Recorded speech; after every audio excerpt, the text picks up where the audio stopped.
Folks, we finally have an Andor Season 2 official trailer, T-minus like less than 2 months out from the premiere date of this show. I think we're in the 2-month range. Either way, they were cutting it down to the wire. I was beginning to resolve myself to the fact that we might not even get a trailer at all. They kept us waiting for it, but if you're already a fan of Andor, whether we got a trailer or not, I'm gonna be sat. Andor Season 1 totally set this amazing precedent for what I think Disney Plus, Star Wars, Lucasfilm shows can be. It's my favorite of the Disney Plus live-action Star Wars themed shows that we've gotten so far, and I am so glad it's getting a Season 2 so that they can tell the story to its full extent, that Tony Gilroy had full freedom to tell this story right up onto the tails of, I believe this goes right to the doorstep of Rogue One. So I'm gonna just freaking shut up because we've been waiting too freaking long. Either way, I'm sat. I'm gonna be here. It's gonna be amazing, but I'm not gonna mind a little tasty morsel if they're willing to give it to us. So gosh, okay. Andor Season 2 streaming April 22nd on Disney Plus.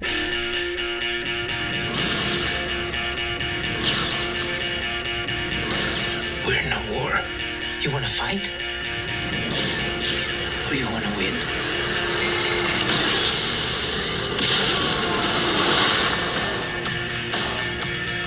Okay. Lyrics. Is this Nirvana?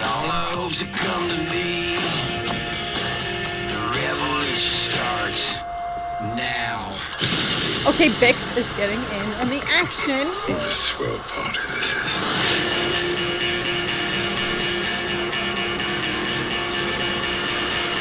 All this is true. Frick yeah.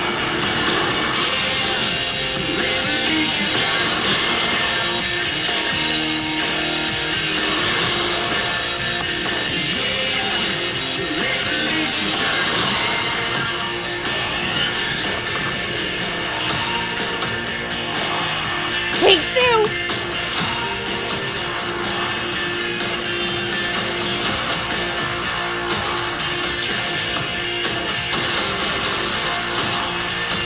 Remember this moment. You're here, you're right here, and you're ready to fight. Cassian undercover!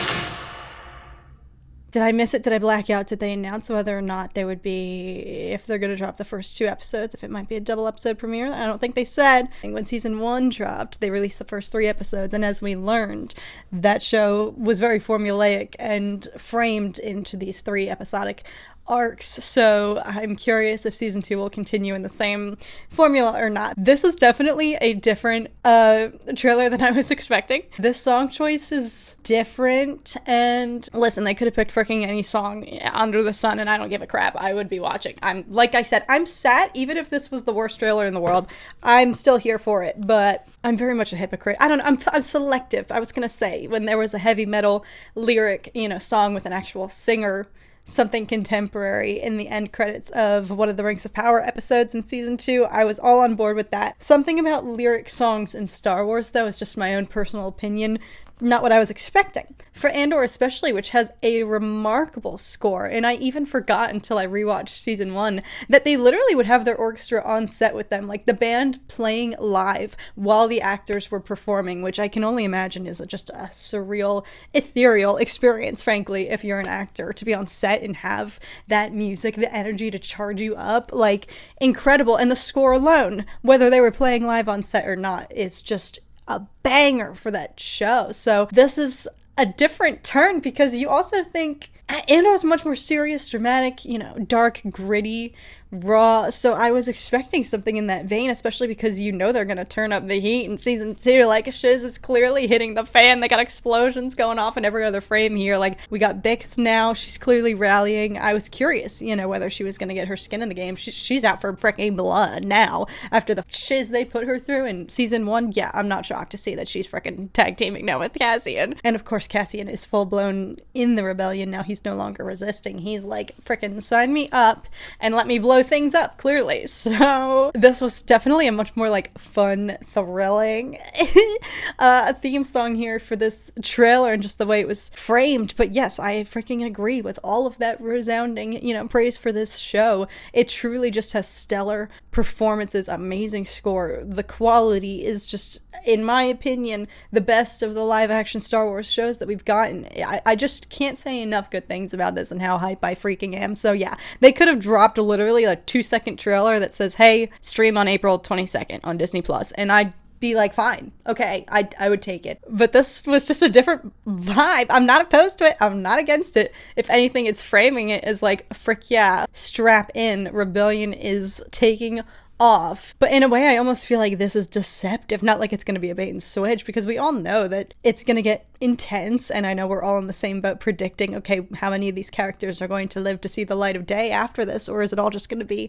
they're all going to suffer the same fate as Luthen has already, resigned himself to, which is, I'm burning my life for this sunset that I will never see in the hopes of forming a better future for those who will never know my name. That's kind of what's going to be the case for a lot of these people, and I'm not saying that the fact that their absence in Rogue One means that they're not going to survive the end of this season, but it does beg the question, how many of them are getting out? Because season 1, the stakes feel so high, and it really is life or death for so many of them, and that's what's just so exhilarating about this show. It is so dramatic and intense because they all know that their lives are on the line and they're already in the game, so they can't get out. They're all just screwed in their own different ways. Mon Mothma marrying off her 13-year-old child.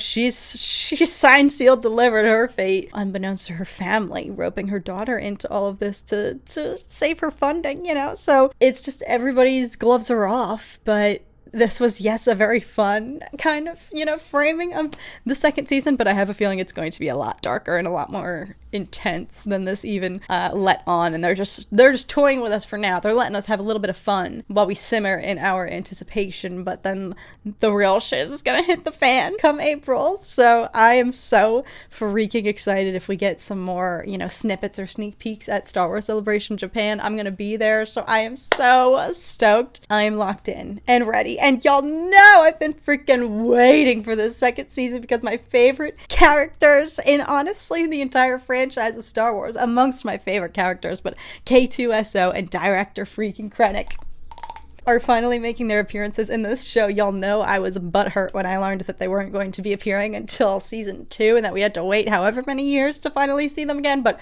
K2SO back in the flesh, and I just know that he and Cassian are not going to get off onto a hot start. I don't think they will, especially since Cassian's last interaction with a former droid of the likes of K2 was before he got arrested, so I don't think he's going to have some warm and fuzzy feelings when he meets K2, and who knows who reprograms him. I don't know if we're going to meet him as an Imperial droid or if we're going to meet him as his reprogrammed self. I don't know, but of course, director Krennic, and I will just say up front that I don't think this show was so good in its own right that it didn't need to rely on any of these cameos or anything like that, or any of the big names. But yeah, to bring in Krennic, and if they were hiding Galen or so in the wings, that would be really exciting as well. But even if they had neither of these cameos from any of these characters, I would still be freaking here. But that said, Ben Mendelsohn, director Krennic, milk that for all we freaking can. If he's gonna come back, freaking yes. And he cemented himself as one of my favorite villains, so